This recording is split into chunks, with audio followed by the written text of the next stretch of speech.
When I was 21 years old, I was falling in love. I was getting married. Okay. And that was my...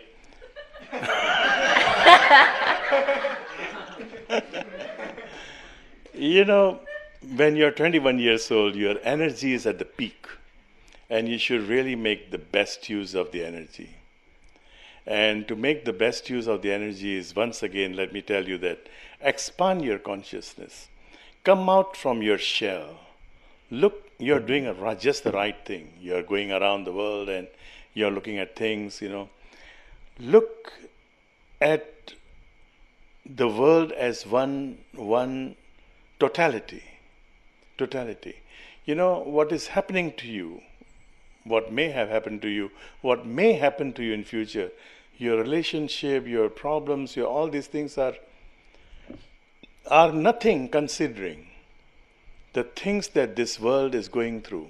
And with all kind of energy you have. You are American, right? No, from the UK. From UK? Yeah, England. British, England. Your passport is worth more than my passport. You can almost go anywhere in the world with your passport. I may not be. Make the best use of your birth. Make the best use of your nationality. Make the best use of your knowledge. So share all this.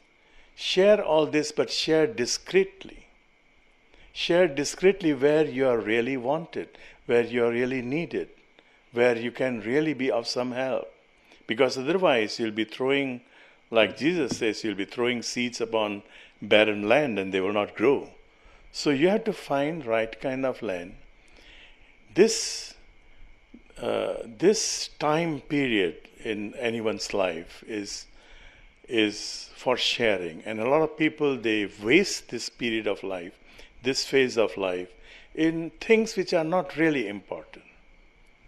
Not really important. People are getting heartaches. People are getting relationship problem at this age. Those problems can wait. Those problems can wait, because there is a whole lifetime. Whole lifetime. So, what was the problem? In I don't remember now, but I still have the clipping. In 1980s, I think, there was a survey done by 17 or 18 universities from all over the West. From UK, maybe you're not born yet. You're not born perhaps, yeah. So from UK and from all over Europe, there was no EU, so all over Europe and from United States, they got together and they had this survey. And the survey was triggered by the number of suicides in Sweden. Sweden, the Scandinavian countries in those days, in 1980s, they were the most prosperous countries in the world. And United States was number 27. UK was somewhere there, 19 or 18. There was a huge report published by International Herald Tribune. So, all these countries, the superpowers, they were not prosperous. Scandinavian countries were prosperous. European countries were more prosperous. And they found out, in spite of all that, in spite of all the social securities, everything, the youngsters were committing suicide.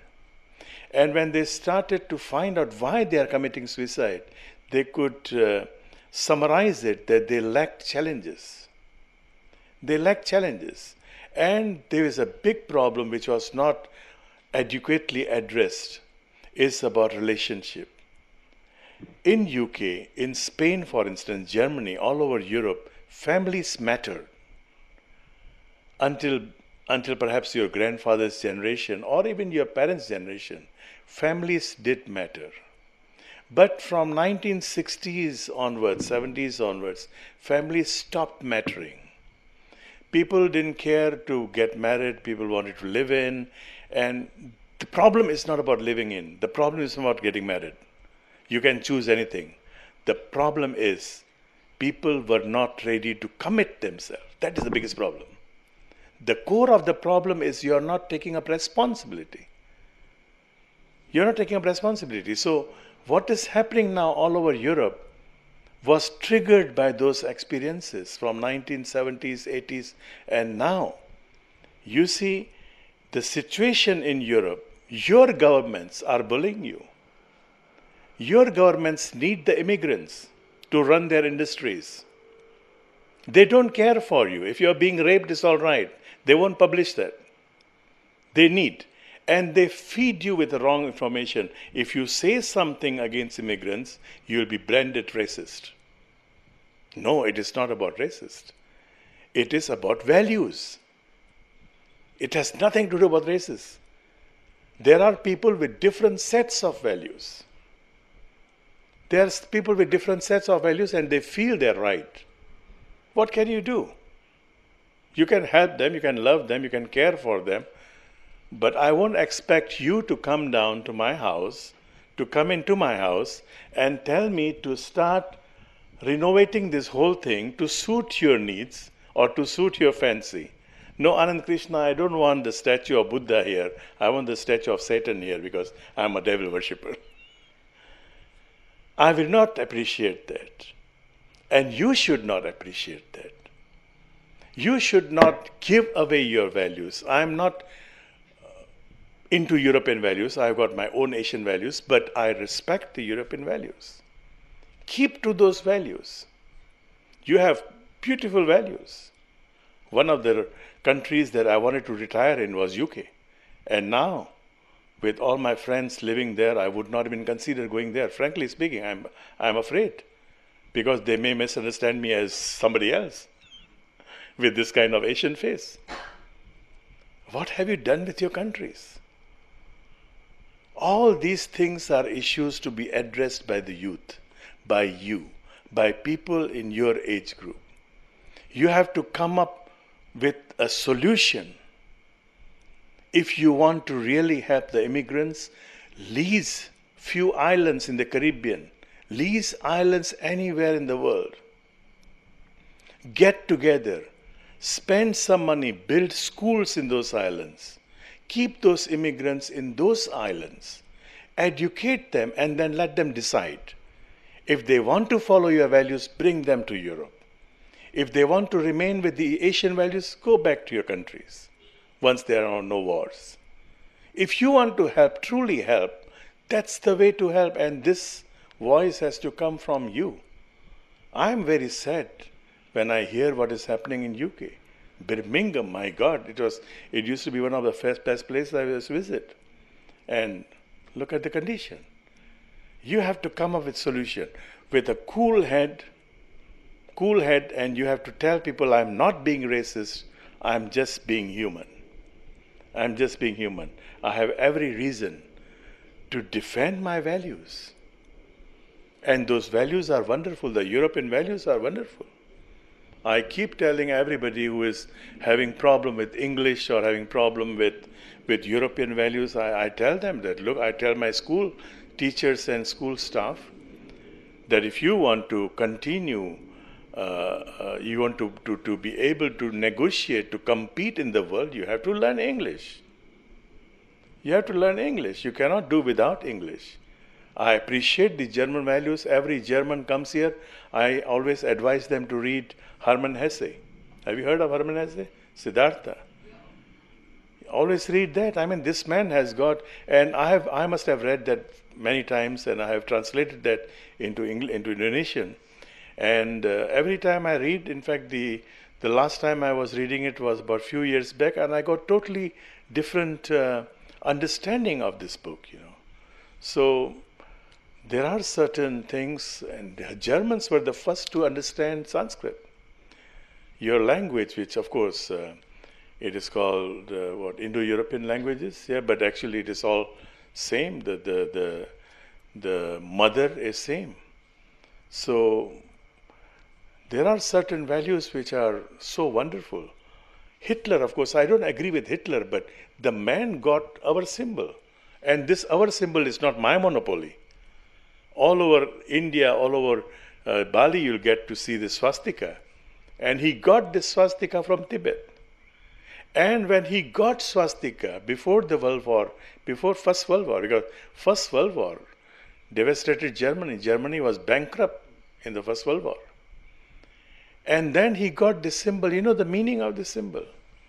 That to become really, really happy in the world, you have to address 4 issues. There are 4.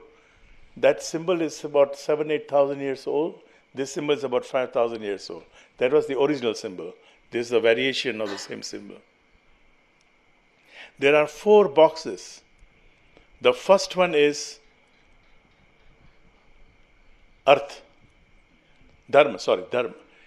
Ethics, values, character. That is the first thing.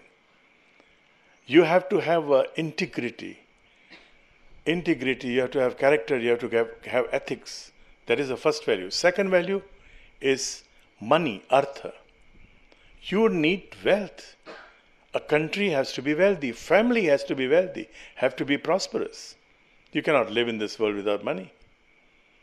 Very practical. And the third one is karma, relationship.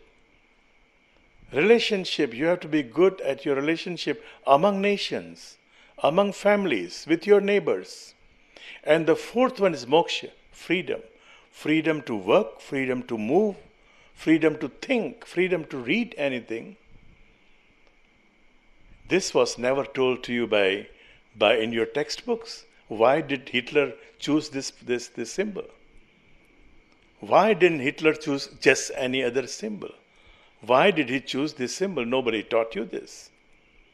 Swastika is not just a political party, it's a thousands of years old symbol. So you can see the mind of Hitler, the man, even the devil must have his dues. He selected a good symbol, but to achieve that, the means adopted were wrong. This symbol is still valid, and it should be valid for the entire humanity. It's not just to do with Hindus or with a certain community. All these 4 factors of life, 4 happiness factors are common. So my advice is, come out of your personal shell and look at the world. The world needs you. Europe needs you. Europe, at this point, Europe needs young people like you to show them the way. To show them the way. What to do. How to address the burning issues of the world today. Also, this week, there was an address to the youth, I think, yeah? Yeah, there are some YouTube, on YouTube you'll find a lot of clips, and maybe they can, help you.